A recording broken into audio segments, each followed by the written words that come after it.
지난 주일에는 질문을 유발시키는 사람이라는 제목으로 말씀을 드렸어요.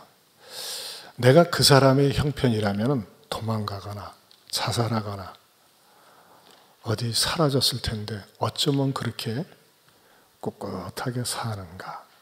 왜 그렇게 살지? 이렇게 질문을 하는 사람이 있도록 왜 그런 질문을 하느냐라고 물어본다면 내 안에 하나님의 말씀이 있어서 내가 그 말씀을 붙들고 사니까는 어두운 환경 가운데서도 빛으로 살 수 있고 답답한 환경 가운데서도 힘있게 살 수 있게 될 수 있음을 여러분들에게 말씀을 드렸습니다.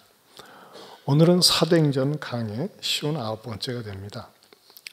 베드로가 안진뱅이를 고친 사건을 설명하는 가운데서 이 안진뱅이가 살아난 것은 너희가 십자가에 못 박고 죽였던 예수, 그러나 하나님이 다시 살리신 나사렛 예수 그리스도 이름으로 이 사람을 건강하게 만들었다고 아주 힘있게 메시지를 전합니다. 그 다음에 베드로는 독특한 그 비유를 들어서 설명을 합니다. 너희가 무시하는 이 예수는 어떤 존재였느냐? 그 11절의 핵심 메시지가 있죠. 이 예수는 너희 건축자들의 버린 돌로서 집 모퉁이의 머릿돌이 되었느니라 그랬어요. 건축을 하다 보면 공사 중에 돌들을 많이 사용하지요. 지금은 뭐 벽돌을 찍어서 하지만 옛날에는 돌들을 많이 사용했습니다. 그리고 돌들을 깎아서 불필요하면 그냥 내다 버립니다. 근데 너희들이 버린 돌이었던 예수를 하나님은 그를 뭐라고요?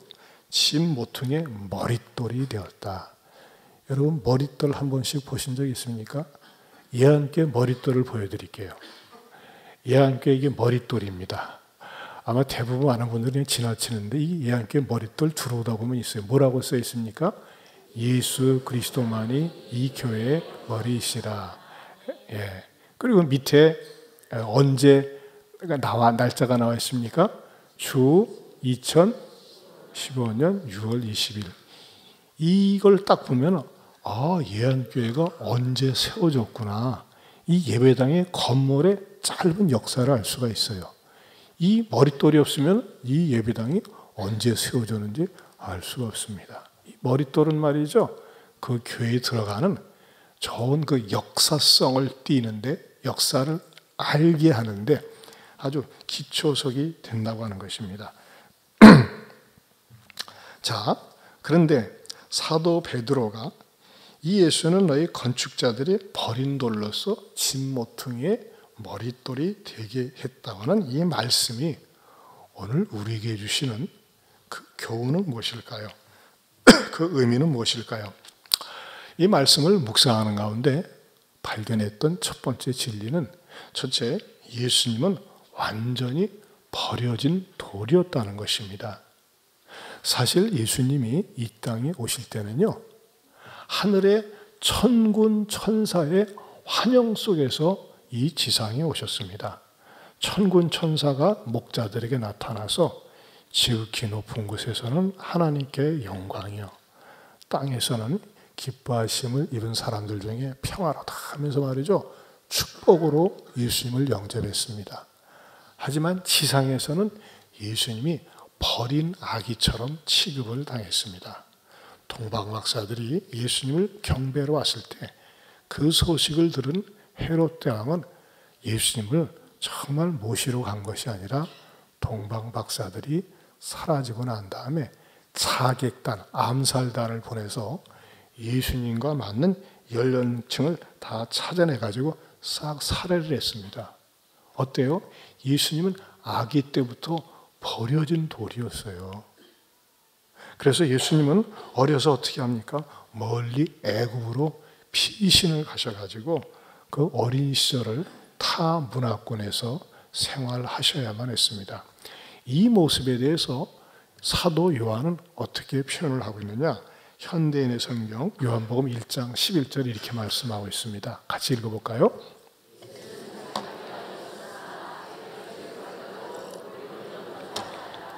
예수님이 자기 땅에 오셨지만 자기 백성들마저도 예수님을 영접하지 않았습니다. 그리고 헤롯 왕이 죽자 애굽에서 나와가지고 나사렛에서 30년 동안 살았습니다. 그러나 누구도 예수가 하나님의 아들로 인정하지도 않고 알아주지도 않고 알아보려고 하지도 않았습니다. 그저 사람들에게 예수는 평범한 예수, 목공소 예수였습니다. 예수씨, 우리 집 와서 의자 좀 고쳐줘? 이 책상 좀 하나 만들어줘? 사람들의 눈에 띈 예수는 그냥 목수의 예수였습니다. 예수가 어떠한 인물인지 알려고 하지도 않았고 또 예수님 자신이 알려지지도 않았습니다. 그냥 평범한 돌이었습니다. 그러다가 예수님이 공적인 생애에 본격적으로 뛰어드시면서 인간으로서 사람으로서는 전혀 할 수 없는 이적을 행하셨습니다.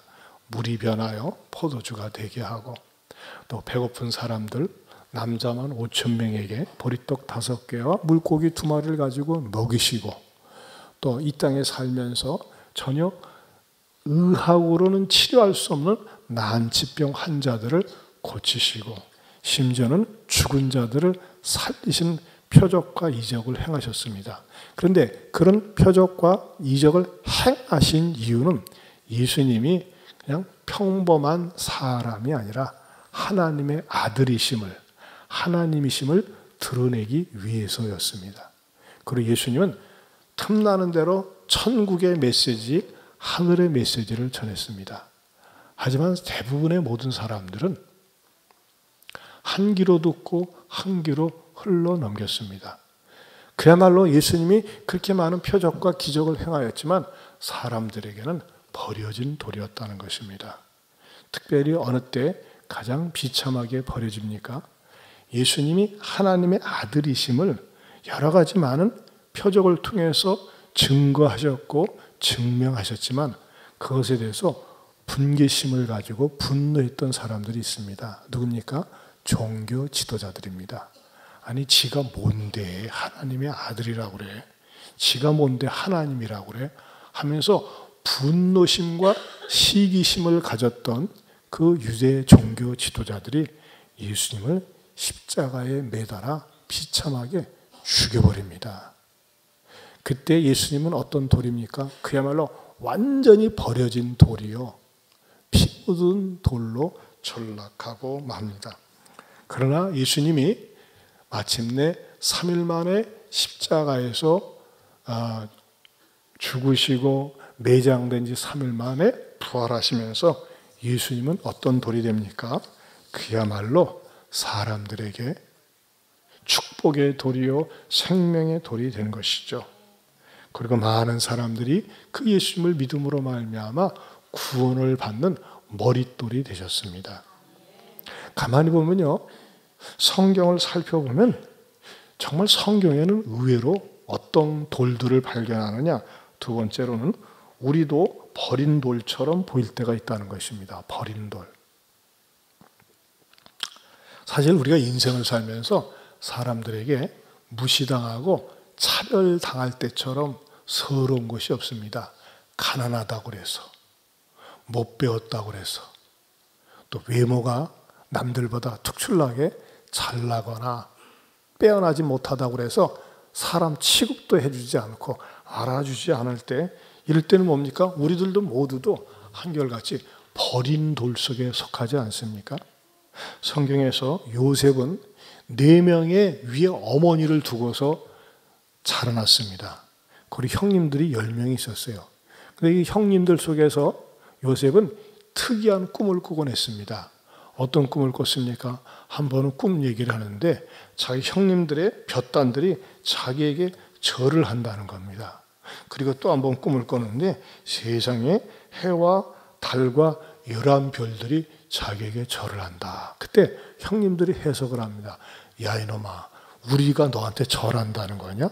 아니 해와 달과 별이 절을 해? 그럼 네가 이 땅에서 지도자가 된다는 거예요? 가만히 성경을 살펴보니까 꿈 해석은 제대로 했어요. 그렇죠? 해석은 제대로 했어요. 그럼 말이죠. 저 같으면은 야, 얘는 보통 놈이 아니네 이거. 범상한 놈이 아니네 하면서 요셉을 잘 봐주고 뒷바라지 해주고, 그래 내가 너를 위해서 무슨 희생이라든지 하지 하면서 말이죠, 키워줄 텐데 형들은 뭐예요? 이야, 저놈이 말이지 건방지게 우리가 저한테 절을 한다고 마음속에 미운 마음과 분노심을 가지고 그를 갖다가 어떻게 합니까? 미디안 그 상인들에게 팔아넘깁니다. 인신매매의 범이 바로 자기 가족들이었습니다. 한마디로 똑똑한 동생을 버린 겁니다. 요셉은 버린 돌이 되었습니다. 또 다윗 같은 경우도 그렇습니다. 다윗은요, 자기 집안의 형제들 가운데 8번째 아들입니다. 그런데 일대 사울 왕이 정치를 잘못하고 하나님께 불순종하니까 하나님께서 선지자 사무엘을 통해서 야, 내가 사울을 교체해야 되겠다. 새로운 왕을 선택해야 될 테니까 이새의 집으로 가라. 그 아들 가운데서 하나를 선택해가지고 기름을 붓고 왕으로 세우도록 네가 안수를 해라. 그래서 이새의 집에 신방을 갑니다. 그런데 이새가 말이죠, 자기 아들들을 쭉 줄을 세워가지고서 사무엘 앞에 지나가서 인터뷰를 하게 하는데 다 적격자가 아니에요. 7명까지 다 통과를 한 다음에 아니 아들 없어? 하나님이 분명히 당신 집에 가라고 그랬는데 여기 아들 없어. 아이 죄송합니다. 아들 하나가 있는데 그건 뭐 제가 볼 적에 여기에 낄 그런 것이 못 될 것 같아서 그냥 양이나 치라고 그랬습니다. 아이고 우리 선지자님 시장하실 텐데 진지나 드시고 개 불러오면 어떻겠습니까? 아니요. 난 개를 봐야지만이 밥을 먹겠소 하면서 말이죠. 그 아이를 오라고 합니다. 그 아이가 왔을 때 보니까 오, 얘가 하나님이 앞으로 쓰실 왕이구나 하면서 기름 부음을 받게 합니다. 그런데 다윗은 그 사건을 늘 마음속에 염두에 두고 있었던 것 같아요. 뭐라고 그가 고백을 하느냐? 시편 27편 10절에 보면 이렇게 말씀합니다. 시작. 내 부모는 나를 버렸으나 여호와는 나를 영접하시리이다. 그 사건 속에 나를 외면했다 이거예요. 내 부모는 나를 버린 것 같다 이겁니다. 여러분 사실 우리도 인생을 살면서 부모가 나를 버리거나 자식이 부모를 버리거나 직장의 동료들이 나를 버리거나 믿었던 사람들이 나를 버리고 친구들이 나를 버리는 그런 경우들이 종종 있지 않습니까? 외면당하고 왕따시키고 은따시킬 때가 있습니다. 여러분 버림당한 경험들이 많은 사람들에게 있습니다. 저도 이전에 버림당할 경험이 여러 차례 있었습니다. 저는 대학을 26살에 가지 않았습니까? 저는 제가 대학 갈 적에 제 환경이 너무너무 어려워가지고 야, 나 같은 놈 좀 누가 좀 후원해주면 얼마나 좋을까 했는데 아무도 후원해주지 않더라고요. 그런 가운데서 이렇게 공부를 했습니다. 또 공부를 하면서도 또 주제넘게 대학교 3학년 때는 말이죠. 좋은 여자 만났다고 장가는 가가지고 이야 고생 많이 했습니다.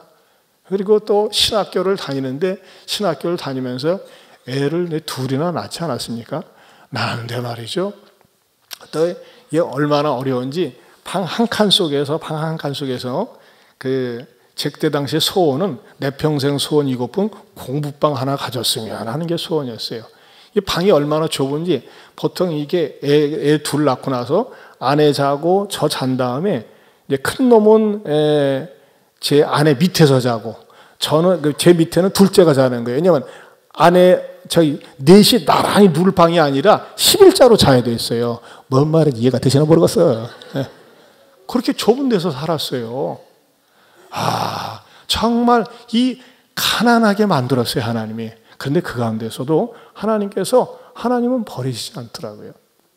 지금은 공부방이 널널합니다. 또 지금도 목회를 하면서 말이죠. 사람들이 때로는 목사님들이 나를 버리는 것 같아요. 왜 그러느냐? 어느 집사님이 얘기를 듣고 내가 깜짝 놀랐는데 우리 교회 등록하신다고 하니까 다른 교회 목사님이 오주환 목사는요. 너무나 바빠가지고 교회를 잘 돌보지 않고 신방도 못합니다. 뭐가 그렇게 바쁘대요? 골프 치느라고 바쁘대.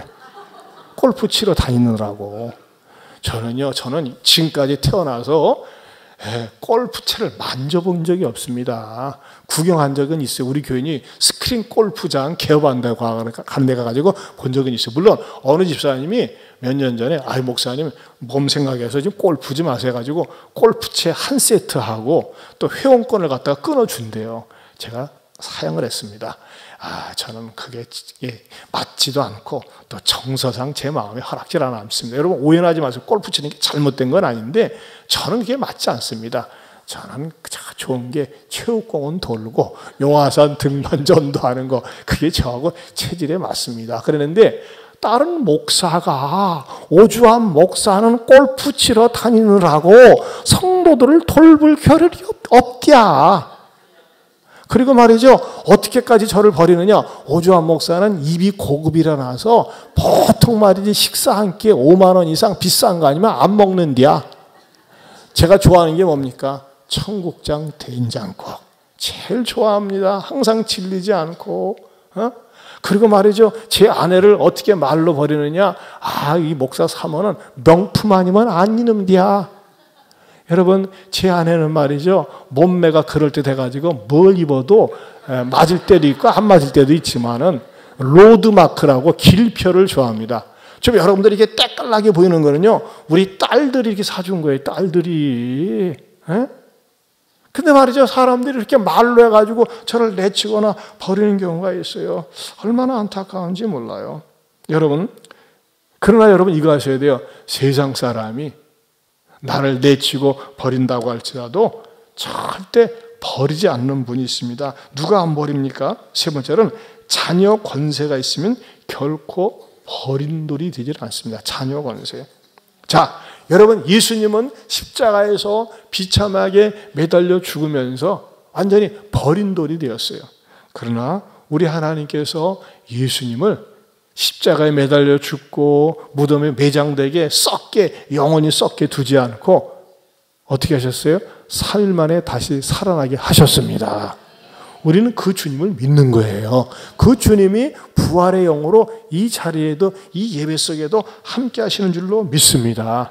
그러면서 사도들이 뭐라고 얘기하고 있습니까? 이 사도들을 핍박했던 사람들이 물은 질문이 뭐라고 그랬어요? 7절을 다시 한번 보겠습니다. 7절 시작. 사도들을 가운데 세우고 묻되 너희가 무슨 권세와 누구의 이름으로 이 일을 행하였느냐? 무슨 권세와 누구의 이름으로 이 일을 행하였느냐? 한마디로 얘기하면 누구의 이름으로 한 거예요? 따라서 예수 이름의 권세. 예수님의 이름 속에는 권세입니다. 예수님의 이름 속에는 뭐가 있어요? 생명의 영, 부활의 영이 있다고 하는 것입니다. 여러분, 이 세상에 다른 종교의 교주들 속에는요, 죽은 영이 있어요. 귀신의 영이 있어요. 악한 영이 있어요. 그러나 예수 그리스도의 이름 속에는 살리는 영이 있고 능력의 영이 있고 하나님이 보증해 주는 영이 있습니다. 자, 이게 뭡니까? 이게 얼마짜리예요? 눈이 퍼뜩 뜨이시네. 이거는 죽은 종입니다. 그렇죠?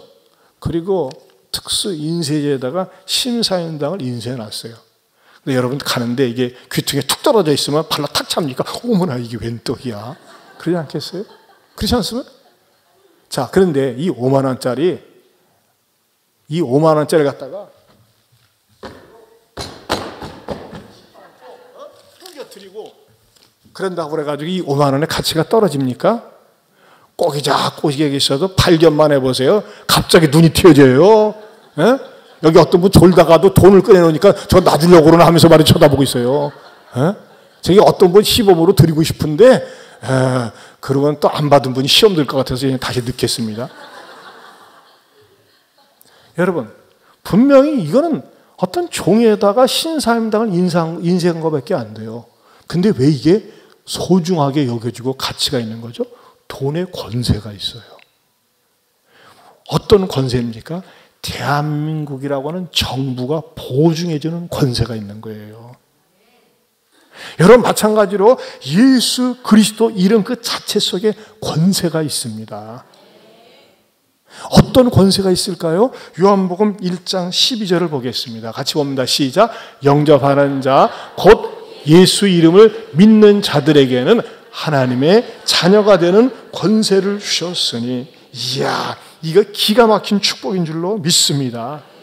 예수 그리스도의 이름을 믿는 자, 가진 자에게는 하나님의 자녀가 되는 권세가 주어지는 줄로 믿습니다.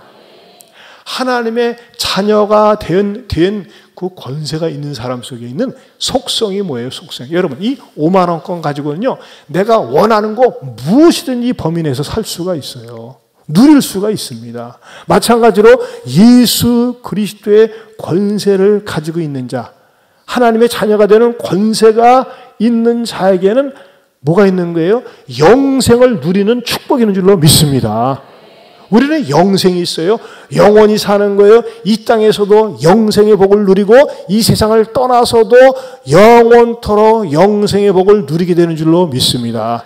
여러분, 이 영생은요, 하나님께서 어느 정도로 보증해 주시는 줄 아세요? 요한복음 10장 27절에서 28절 보겠습니다. 시작.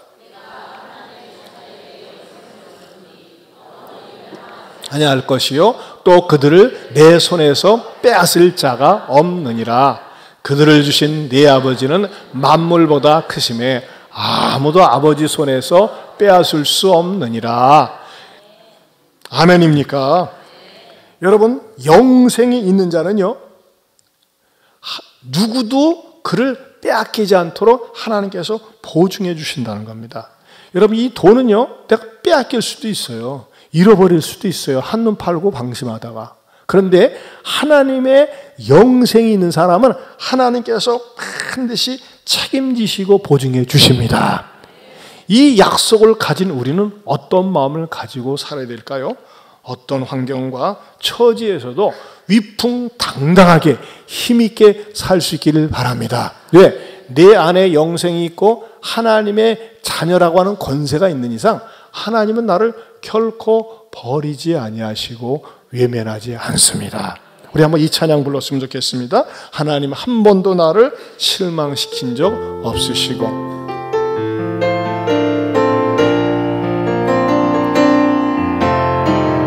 하나님 한 번도 나를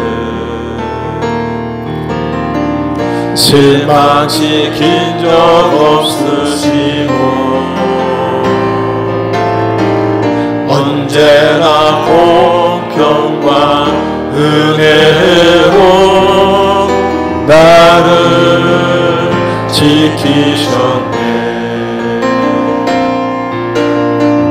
오 신실하신 주, 오 신실하신 주, 내 너를 떠나지도 않으리라.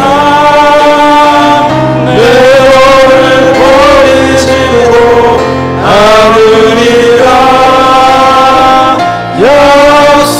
약속하셨던 주님, 그 약속을 지키사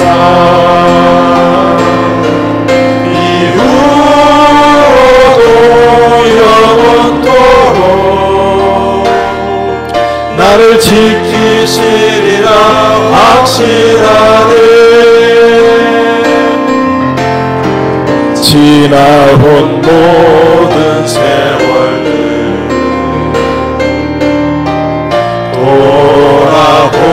돌아보아도 그 어느 것 하나 주의 손길 안 미친 것 전혀 없네. 오 신실하신 주, 오 신실하신 주, 내 너를 떠나지도 않으리라. 내 너를 버리지도 않으리라. 약속하셨던 주님,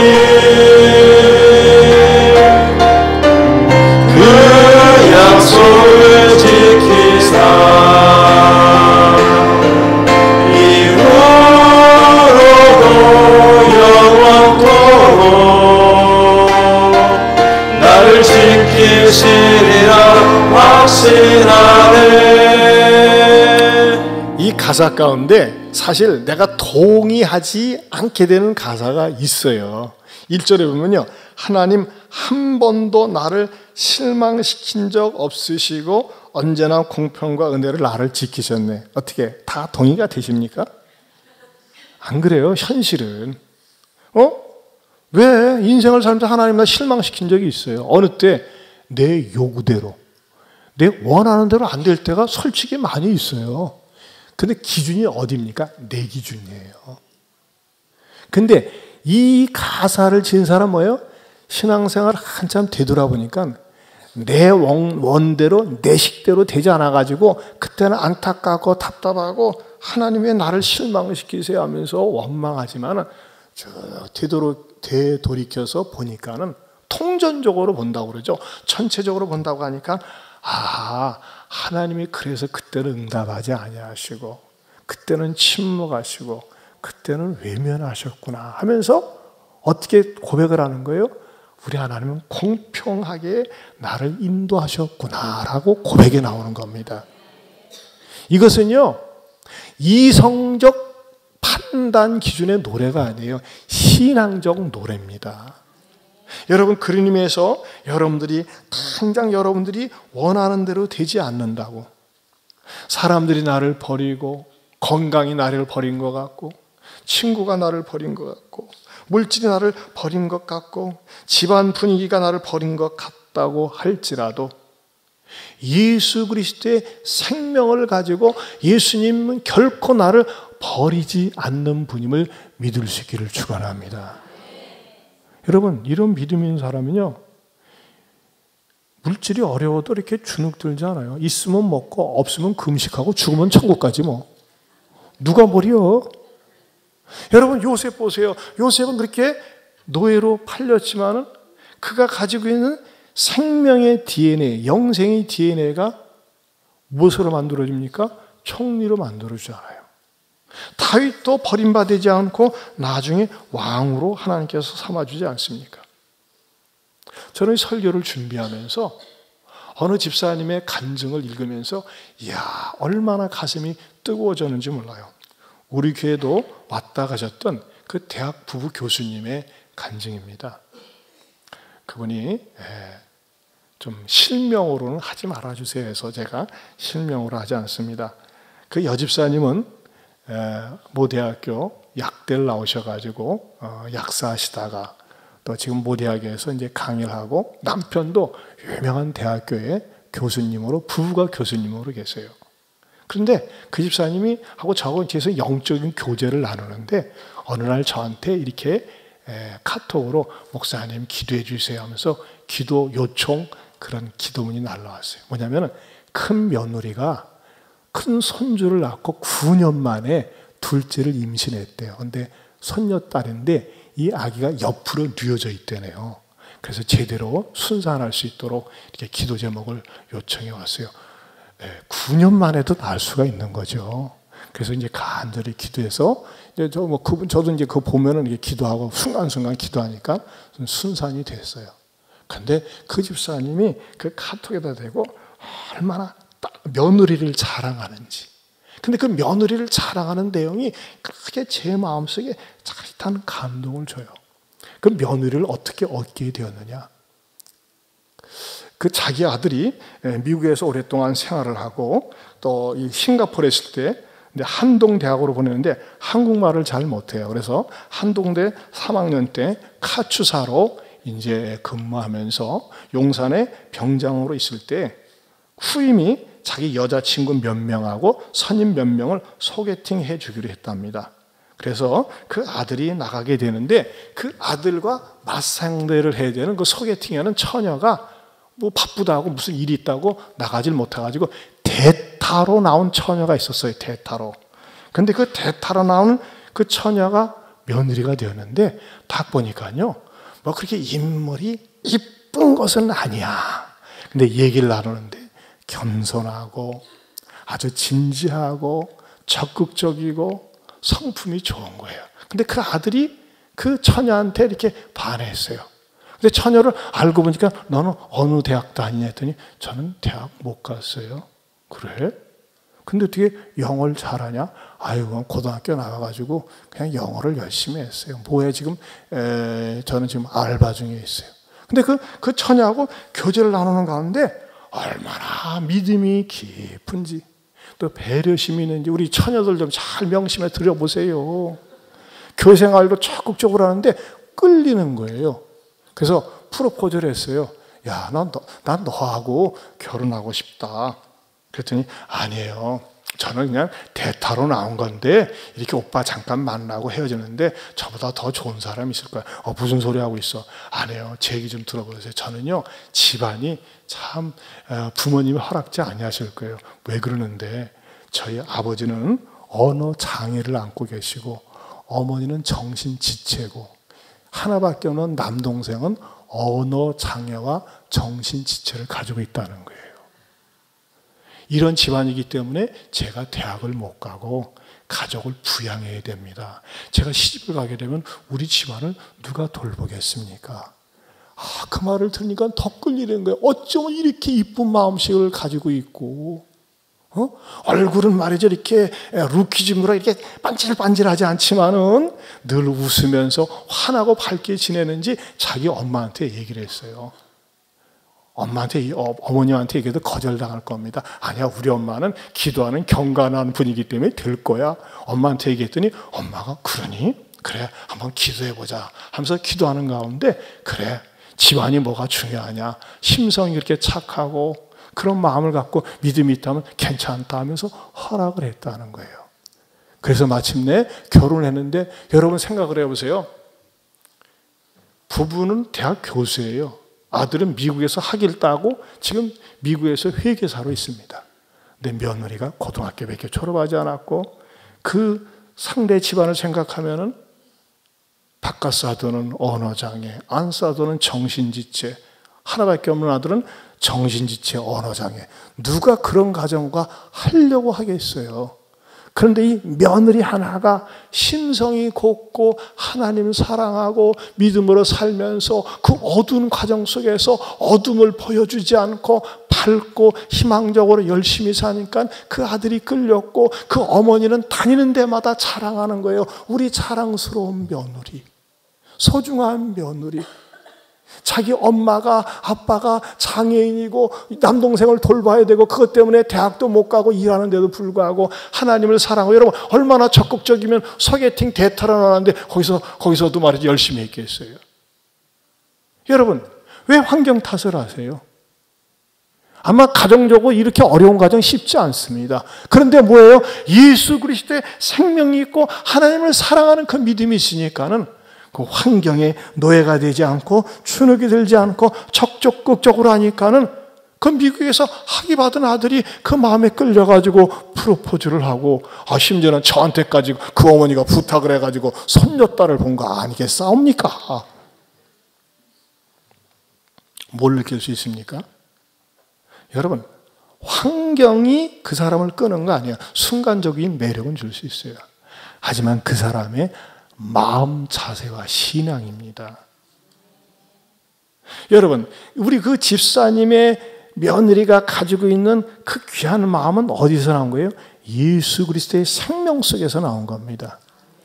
하나님의 자녀됨에 대한 권세 속에서 나온 거예요. 그걸 가지고 살다 보니까요, 아무리 환경, 집안만 들어가면 얼마나 어둡겠어요. 안 그렇습니까? 완전 장애의 집안이에요. 자기가 평생 먹여 살리려고 작심을 하고 시집갈 생각도 안 했어요. 그러는데 그 한 사람의 아름다운 마음씨가 신앙의 자세가 이쪽 집안을 감동시키고 이쪽 집안, 저쪽 집안 살리게 하는데 쓰임받지 않습니까?